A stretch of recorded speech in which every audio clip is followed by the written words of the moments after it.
नमस्कार, स्वागत है आप सभी का आज की खबर में। दिन भर की तमाम बड़ी और अहम खबरों के साथ मैं हूं प्रीति सिंह। देश दुनिया की खबरों का होगा अपडेट और खेल जगत की सुर्खियों और राज्यों की हलचल पर भी डालेंगे नजर।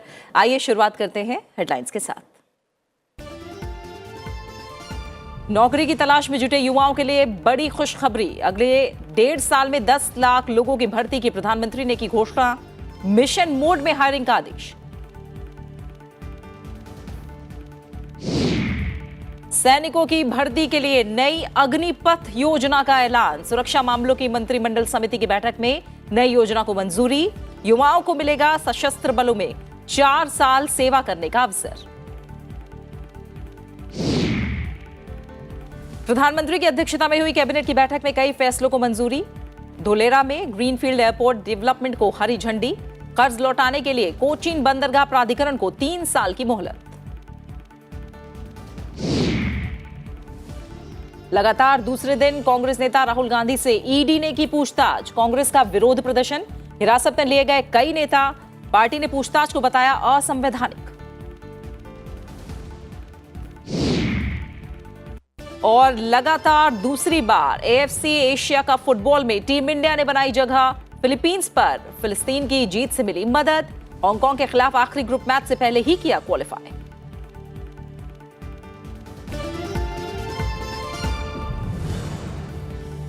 और हेडलाइंस के बाद एक नजर उन खबरों पर जो सुर्खियों में रही। प्रधानमंत्री नरेंद्र मोदी ने पुणे के पास देहू में संत तुकाराम महाराज मंदिर में एक शिला मंदिर का उद्घाटन किया। इस दौरान प्रधानमंत्री ने मंदिर के दौरे पर वारकारियों से भी बातचीत की। ये दौरा देहू में 20 जून से शुरू हो रहे वार्षिक वारी परंपरा के मद्देनजर हो रहा है। इस मौके पर प्रधानमंत्री को विशेष तुकाराम पगड़ी भी भेंट की गई।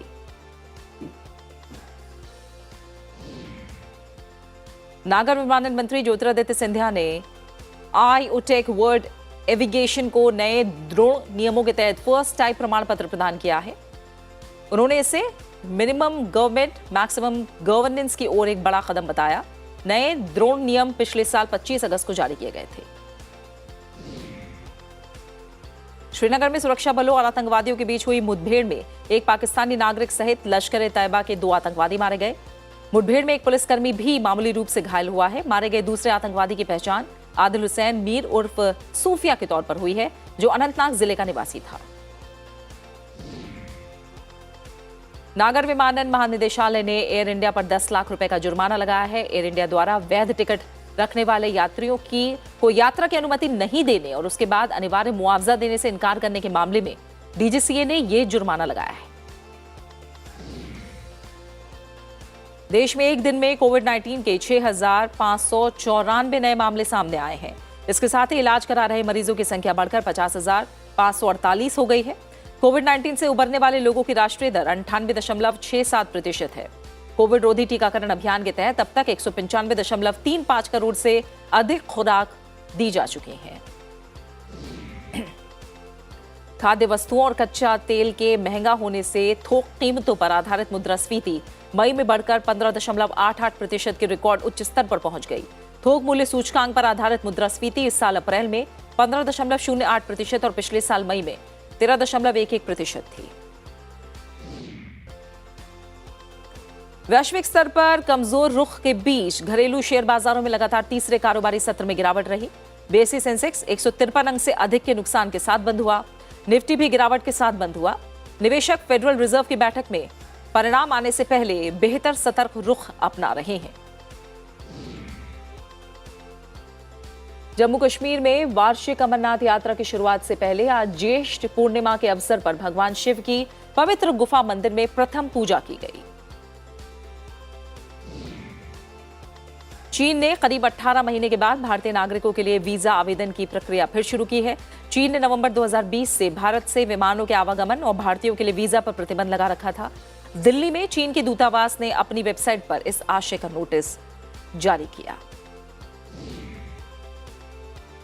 पश्चिमी अमेरिका में कैलिफोर्निया से लेकर न्यू मैक्सिको के कर्मी जंगल में लगी आग पर काबू पाने के लिए जद्दोजहद कर रहे हैं। आग के कारण सैकड़ों लोग अपना घर छोड़ने के लिए मजबूर हुए हैं। जंगल में आग के कारण एरिजोना में फ्लैगस्टाफ की बाहरी सीमा से सैकड़ों लोगों को एहतियाती तौर पर निकाला गया है। और अब खबरों पर विस्तार से नजर। प्रधानमंत्री नरेंद्र मोदी ने अलग अलग सरकारी विभागों और मंत्रालयों से कहा है कि वो मिशन मोड में काम करते हुए अगले 1.5 साल में 10 लाख लोगों की भर्ती करें। प्रधानमंत्री कार्यालय ने इस बात की जानकारी दी है। पीएमओ ने कहा कि सभी सरकारी विभागों और मंत्रालयों में मानव संसाधन की स्थिति की समीक्षा के बाद प्रधानमंत्री का यह निर्देश आया है। विभिन्न सरकारी क्षेत्रों में खाली पड़े पदों का मुद्दा भी पिछले कुछ समय से सुर्खियों में रहा है। अगले 18 महीनों में 10 लाख पदों को भरे जाने का मतलब है कि केंद्र की सत्ताधारी बीजेपी के पास 2024 के आगामी लोकसभा चुनाव में बेरोजगारी के मुद्दे पर विपक्ष की हर आलोचना की काट के लिए एक ठोस जवाब रहेगा। बेरोजगारी के मुद्दे पर बीजेपी विपक्ष के आरोपों को लगातार ये कहकर भी खारिज करती रही है कि सरकार के विभिन्न कार्यक्रमों से देश में उद्यमिता और रोजगार निर्माण को बढ़ावा मिला है। 10 लाख सरकारी भर्तियां अगले 18 महीने में पूरी की जाएं, ताकि जिन जिन विभागों में कोई पद खाली है उनको भरने का काम भी किया जाए और देश के लाखों युवाओं को 10 लाख सरकारी नौकरियां मोदी सरकार 18 महीने में भरने जा रही है। सरकार ने सेना, नौसेना और वायुसेना में सैनिकों की भर्ती के लिए एक नई अग्निपथ योजना का ऐलान किया है। इसके तहत बढ़ते वेतन और पेंशन खर्च को कम करने के लिए संविदा के आधार पर अल्पकाल के लिए सैनिकों की भर्ती की जाएगी, जिन्हें अग्निवीर कहा जाएगा। सुरक्षा मामलों की मंत्रिमंडल समिति की बैठक में नई योजना को मंजूरी मिल जाने के बाद रक्षा मंत्री राजनाथ सिंह ने इसका ऐलान किया। राजनाथ सिंह ने कहा कि अग्निपथ भर्ती योजना एक क्रांतिकारी पहल है जो सशस्त्र बलों को एक युवा प्रोफाइल पहचान करेगी। भर्ती प्रक्रिया में आमूलचूल बदलाव से सैनिकों की भर्ती शुरू में 4 साल की अवधि के लिए होगी, लेकिन उसमें से कुछ को बरकरार रखा जाएगा। नौजवानों को बतौर अग्निवीर आर्म्ड फोर्सेस में सेवा का अवसर प्रदान किया जाएगा और यह योजना देश की सुरक्षा को मजबूत करने व हमारे युवाओं को मिलिट्री सर्विस का अवसर देने के लिए लाई गई है। इस मौके पर सेना प्रमुख जनरल मनोज पांडे ने कहा कि अग्निपथ योजना का उद्देश्य सशस्त्र बलों में भर्ती में आमूलचूल परिवर्तन लाना है। अग्निवीरों को आर्मी में हर तरह से एसिमिलेट और इंटीग्रेट किया जाएगा और वो यूनिट्स, हेडक्वार्टर्स और एस्टेब्लिशमेंट्स दोनों ऑपरेशनल और नॉन ऑपरेशनल एरियाज में भारतीय सेना के विभिन्न अंगों यानी कि अलग अलग आर्म्स और सर्विसेज में तैनात किए जाएंगे। नौसेना प्रमुख एडमिरल आर हरिकुमार ने कहा कि ये योजना सशस्त्र बलों में भर्ती के लिए व्यापक प्रतिभा संचय सुनिश्चित करेगी। Contributing to nation building through grooming, skilling and inspiring of future generations while instilling and reinforcing a greater sense of nationalism and patriotism. To adapt quickly to fast-changing technology-based environment. They are adept at understanding and using technology and are aligned to the future needs.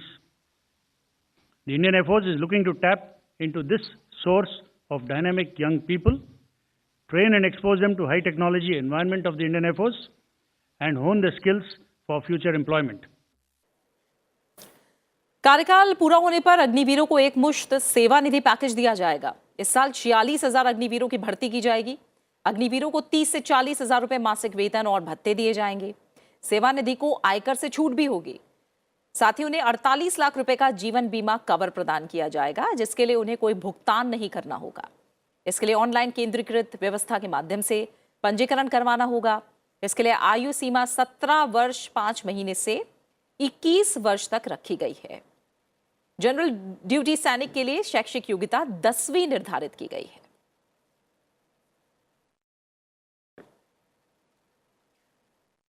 और फिलहाल इसी खबर पर ज्यादा जानकारी के लिए रुख करेंगे। मेरी सहयोगी प्रांजलि सिंह इस समय मेरे साथ जुड़ी हुई है। प्रांजलि, अग्निपथ योजना, इस नए नियम से एक तरह से हम कहें सेना में भर्ती के लिए किस तरह के फायदे हैं और क्यों सरकार ने ये फैसला लिया है?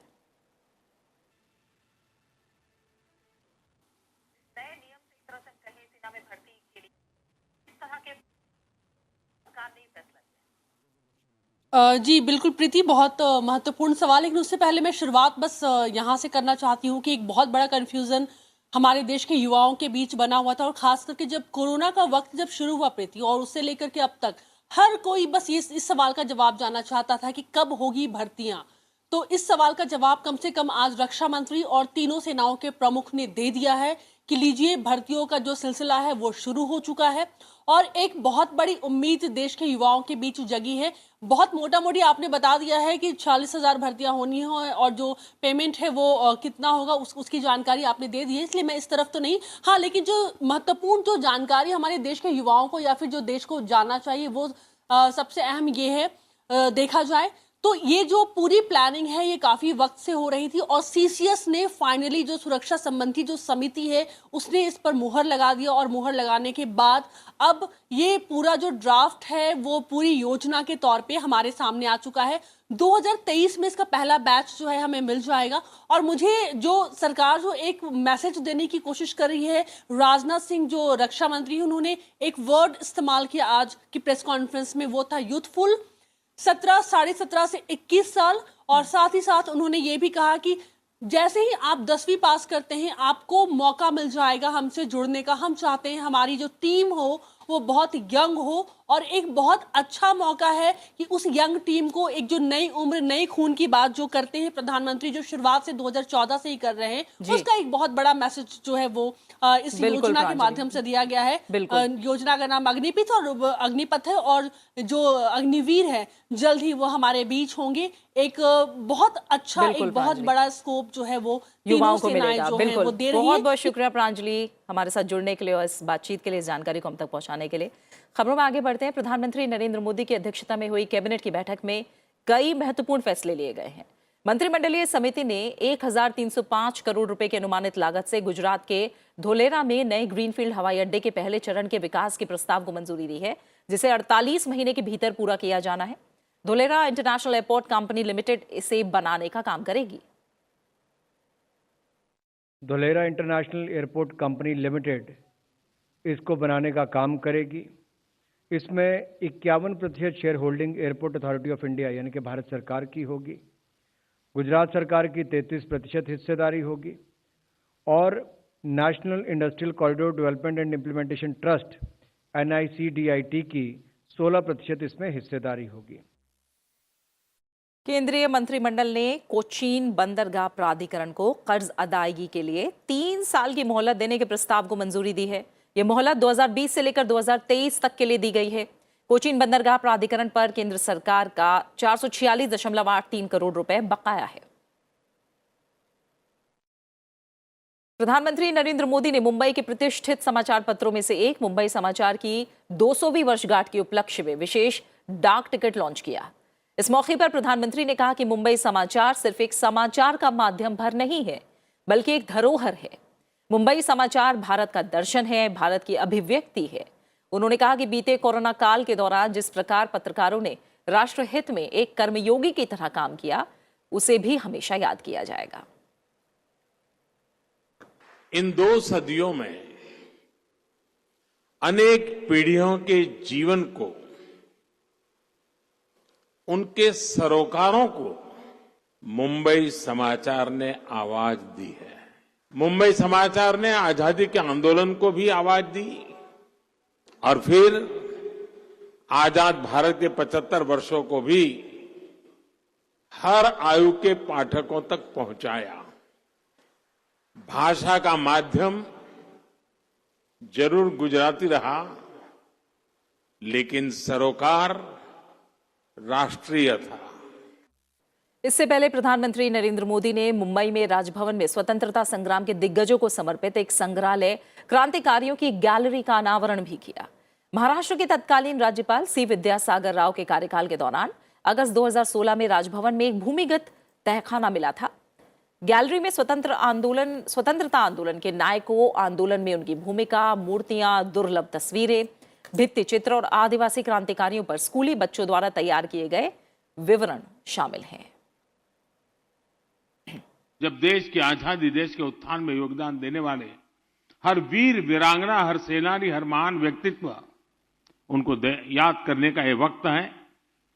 महाराष्ट्र ने तो अनेक क्षेत्रों में देश को प्रेरित किया है। प्रधानमंत्री नरेंद्र मोदी ने नवनिर्मित जल भूषण भवन के उद्घाटन करके द्वार पूजन भी किया और मुंबई के राजभवन में ऐतिहासिक श्री गुंडी मंदिर का दौरा किया। इस अवसर पर राज्यपाल भगत सिंह कोश्यारी, मुख्यमंत्री उद्धव ठाकरे और उप मुख्यमंत्री अजीत पवार भी मौजूद रहे। राष्ट्रपति चुनाव के लिए नामांकन प्रक्रिया बुधवार से शुरू होगी। राज्यसभा सचिवालय ने मतदान के लिए एक विशेष प्रकोष्ठ का गठन किया है। राज्यसभा के महासचिव पीसी मोदी को 18 जुलाई को होने वाले राष्ट्रपति चुनाव के लिए निर्वाचन अधिकारी नियुक्त किया गया है। वो इस प्रकोष्ठ के प्रमुख भी होंगे। निर्वाचन आयोग के निर्देशों का पालन करते हुए स्थापित किए गए इस प्रकोष्ठ में राज्यसभा सचिवालय के टेबल ऑफिस के लगभग सभी अधिकारी शामिल हैं। राज्यसभा और लोकसभा दोनों सचिवालयों के अधिकारी जो मतगणना प्रक्रिया का हिस्सा होंगे, निर्वाचन आयोग से प्रशिक्षण प्राप्त कर रहे हैं। कांग्रेस के पूर्व अध्यक्ष राहुल गांधी नेशनल हेराल्ड समाचार पत्र से जुड़े कथित धन शोधन के एक मामले में लगातार दूसरे दिन भी प्रवर्तन निदेशालय के सामने पेश हुए। राहुल गांधी सुबह एपीजे अब्दुल कलाम रोड स्थित ईडी के मुख्यालय पहुंचे। उनकी बहन और कांग्रेस महासचिव प्रियंका गांधी भी उनके साथ थी। कानूनी औपचारिकताओं को पूरा करने के बाद राहुल गांधी से पूछताछ शुरू की गई। जांच एजेंसी के मुख्यालय के आसपास सुरक्षा के पुख्ता इंतजाम किए गए थे। ईडी ने कांग्रेस नेता राहुल गांधी से सोमवार को 10 घंटे से अधिक समय तक पूछताछ की थी। इसके बाद ईडी ने राहुल गांधी से मंगलवार को दोबारा पेश होने के लिए कहा था। नेशनल हेराल्ड से जुड़े कथित मनी लॉन्ड्रिंग केस में राहुल गांधी के खिलाफ ईडी की जांच को लेकर कांग्रेस का प्रदर्शन आज भी जारी रहा। प्रदर्शन के दौरान कांग्रेस के कई लोगों को हिरासत में भी लिया गया।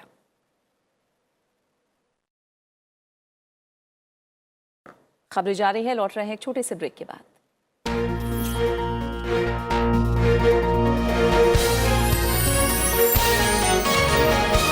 Your company uses computer vision to assess the quality of food products. As engineers, of course, we felt that technology can really help in objectifying the way quality assessment is done. What is the strategy to achieve this? We are developing our quality assessment technology to be able to very objectively ascertain the quality for these particular items or these particular commodities that we're dealing in. Let's hear the story of agri-tech startup Praman and its founder Saurabh Saxena.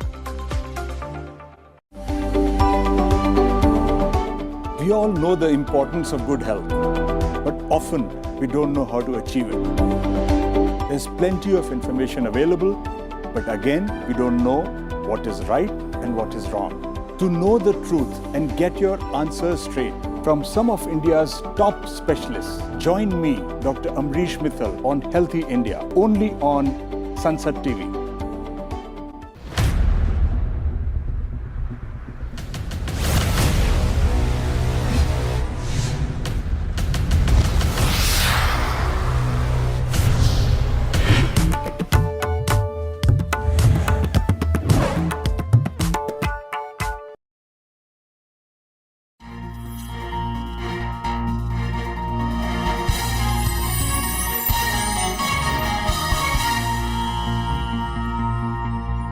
खबरों में बढ़ेंगे आगे और बात करते हैं राज्यों से जुड़ी बड़ी खबरों की।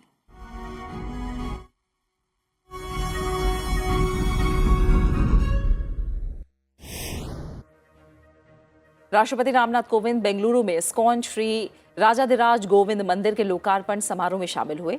राज्यपाल थावरचंद गहलोत और मुख्यमंत्री बसवराज बोम्मई भी इस मौके पर उपस्थित रहे।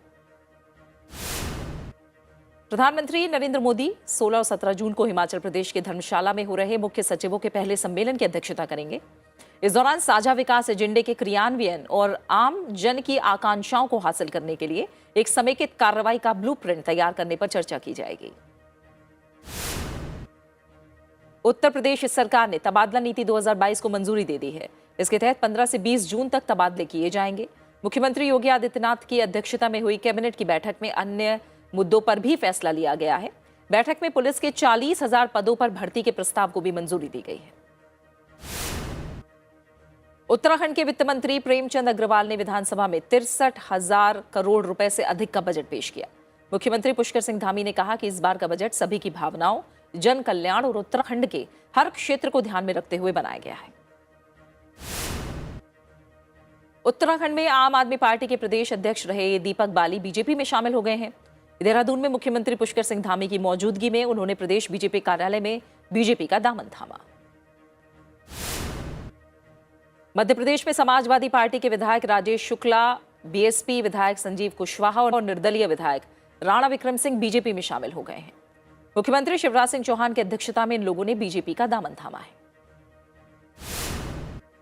ओडिशा के मुख्यमंत्री नवीन पटनायक ने भुवनेश्वर में इमामी और कलिंगा इंस्टीट्यूट की ओर से स्थापित फ्री आवासीय विद्यालय का उद्घाटन किया।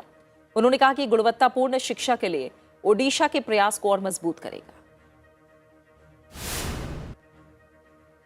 जम्मू कश्मीर के उपराज्यपाल मनोज सिन्हा ने 16वीं कॉप्स के स्वर्ण जयंती समारोह में शिरकत की। उन्होंने कहा कि जम्मू कश्मीर में सामान्य स्थिति बहाल करने और आतंकवाद विरोधी अभियानों में इसने अपनी क्षमता साबित की है। पश्चिम बंगाल में सीबीआई की एक टीम ने तृणमूल कांग्रेस के राष्ट्रीय महासचिव और मुख्यमंत्री ममता बनर्जी के भतीजे अभिषेक बनर्जी और उनकी पत्नी का कोयला घोटाला मामले में बयान दर्ज किया। सीबीआई की टीम ने इस मामले में दोनों से पूछताछ की। कलकत्ता उच्च न्यायालय ने केंद्रीय अन्वेषण ब्यूरो को पश्चिम बंगाल के सरकारी और सहायता प्राप्त प्राथमिक स्कूलों में उन 269 शिक्षकों की नियुक्ति की जांच करने का निर्देश दिया है जिन पर आरोप लगाया गया था कि उन्होंने पात्रता परीक्षा पास नहीं की है। उत्तर प्रदेश पुलिस ने प्रदर्शन के दौरान हुई हिंसा के सिलसिले में अब तक कुल 13 प्राथमिकी दर्ज की हैं और इस मामले में 325 आरोपियों को गिरफ्तार किया है। राज्य के 8 जिलों में शुक्रवार को जुमे की नमाज के बाद नुपुर शर्मा की कथित टिप्पणी के खिलाफ प्रदर्शन किए गए थे। जम्मू कश्मीर के राजौरी के कांची मोड़ जंगल क्षेत्र स्थित कंडी रेंज में आग लगी है जिससे कई पौधे जलकर राख हुए हैं। फिलहाल आग पर काबू पाने की कोशिशें की जा रही हैं। राजस्थान के अनेक इलाकों में मानसून से पहले की बारिश हो रही है, जहां सीमावर्ती बाड़मेर में बीते 24 घंटों में सबसे अधिक 130 मिलीमीटर बारिश हुई है। मौसम केंद्र जयपुर के मुताबिक बारिश का दौर अभी जारी रहेगा। असम के गुवाहाटी में लगातार वर्षा और भूस्खलन से जनजीवन अस्त व्यस्त है, यातायात अवरुद्ध है। कामरूप जिले के उपायुक्त ने लोगों से भूस्खलन वाले इलाकों में नहीं जाने के लिए कहा है। प्रशासन ने आवश्यकता पड़ने पर टोल फ्री नंबर 1070, 1079 और 1077 पर संपर्क करने के लिए कहा है।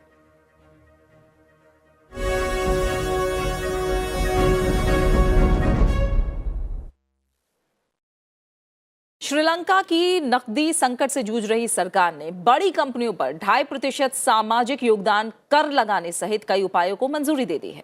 सरकार ने आर्थिक सुधार को सुगम बनाने और ऊर्जा और खाद्य संकट को कम करने के लिए सार्वजनिक क्षेत्र के अधिकांश कर्मचारियों के लिए शुक्रवार को अवकाश घोषित किया है। हालांकि ये स्वास्थ्य, बिजली और ऊर्जा, शिक्षा और रक्षा क्षेत्रों के कर्मचारियों पर लागू नहीं होगा। श्रीलंका भीषण आर्थिक संकट का सामना कर रहा है। आर्थिक संकट के कारण भोजन, दवा, रसोई गैस और अन्य ईंधन, टॉयलेट पेपर, यहां तक कि माचिस जैसी आवश्यक वस्तुओं की भारी कमी पैदा हो गई है। श्रीलंकाई लोगों को ईंधन और रसोई गैस खरीदने के लिए दुकानों के बाहर घंटों इंतजार करना पड़ रहा है। वहीं अमेरिकी विदेश मंत्री एंटनी ब्लिंकन ने संकटग्रस्त श्रीलंका को अमेरिकी निवेश का भरोसा दिया है। हालांकि इसके लिए IMF के साथ बातचीत पूरी होने का इंतजार है। उन्होंने प्रधानमंत्री रानिल विक्रमसिंघे के साथ श्रीलंका की वर्तमान आर्थिक और राजनीतिक चुनौतियों पर चर्चा करने के दौरान ये बात कही। बात खेलों की दुनिया की करेंगे। भारतीय टीम ने लगातार दूसरी बार AFC एशिया फुटबॉल कप में जगह बनाई है। भारत ने फिलिस्तीन के उलान बटोर में खेले गए ग्रुप B मैच में फिलीपींस पर जीत के साथ AFC एशियाई कप फाइनल्स के लिए क्वालिफाई कर लिया। भारत के ग्रुप D में 6 अंक हैं और वो गोल अंतर में हांगकांग से पीछे दूसरे स्थान पर है। भारत ने हांगकांग के खिलाफ अपने आखिरी ग्रुप मैच से पहले ही क्वालिफाई कर लिया है।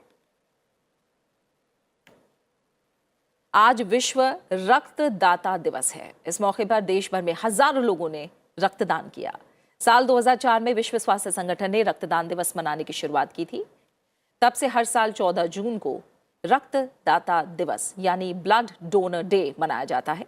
लोगों को रक्तदान के लिए बढ़ावा देने और रक्तदाता का आभार जताने के लिए हर साल 14 जून को विश्व रक्तदाता दिवस मनाया जाता है। दुनिया भर में इस दिन को मनाने का उद्देश्य जरूरतमंदों को खून उपलब्ध कराना है ताकि खून की कमी से किसी मरीज की जान न जाए। और इसी के साथ फिलहाल इस बुलेटिन में इतना ही। चलते चलते आपको छोड़ जाते हैं पुरी में भगवान जगन्नाथ की प्रसिद्ध स्नान यात्रा की तस्वीरों के साथ। भगवान जगन्नाथ, बलभद्र, सुभद्रा, सुदर्शन और मदन मोहन की प्रतिमाओं को 108 पात्रों में शुद्ध जल से विधिवत स्नान कराया गया। आप देखिए इसकी झलकियां। अपना अच्छे से ख्याल रखिए और मुझे दीजिए इजाजत। नमस्कार।